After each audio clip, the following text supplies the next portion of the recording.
மயிலாடுதுறையில் வயதான காலத்தில் பிள்ளைகள் கவனிக்காமல் கைவிட்டதால் தம்பதி தற்கொலைக்கு முயன்ற சம்பவம் சோகத்தை ஏற்படுத்தியுள்ளது.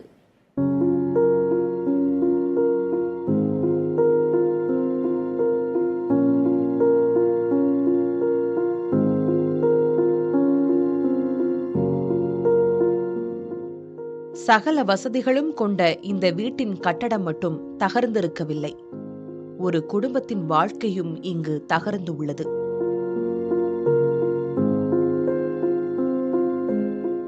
மயிலாடுதுறை மாவட்டம் நீடூர் பிரதான சாலையைச் சேர்ந்த ஹோமியோபதி மருத்துவரான இளங்கோவனுக்கு 15 ஆண்டுகளுக்கு முன்பு பைபாஸ் அறுவை சிகிச்சை செய்யப்பட்ட நிலையில் மனைவி செந்தாமரை சிறுநீரக கோளாறால் படுத்த படுக்கையாக இருந்திருக்கிறார். 2 மகள்களுக்கு திருமணமாகி வெளியூருக்கு சென்ற நிலையில் மகன் மட்டும் வீட்டின் மேல் பகுதியில் வசித்து வந்திருக்கிறார்.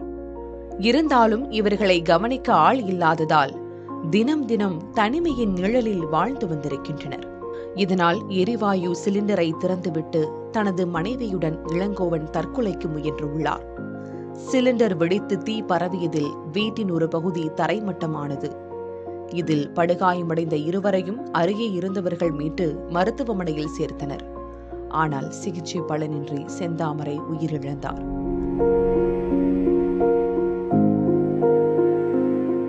இளங்கோவனுக்கு தொடர்ந்து சிகிச்சை அளிக்கப்பட்டு வருகிறது. இது தொடர்பாக நீதிபதி கலைவாணி விசாரணை நடத்திய போது, எங்களை கவனிக்க யாரும் இல்லாததால் வேறு வழியின்றி தற்கொலைக்கு முயன்றதாக இளங்கோவன் வாக்குமூலம் அளித்திருக்கிறார்.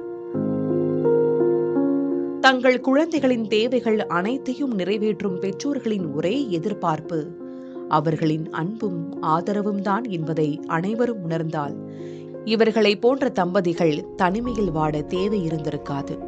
புதிய தலைமுறைக்காக சீர்காழி செய்தியாளர் ஆர் மோகன்.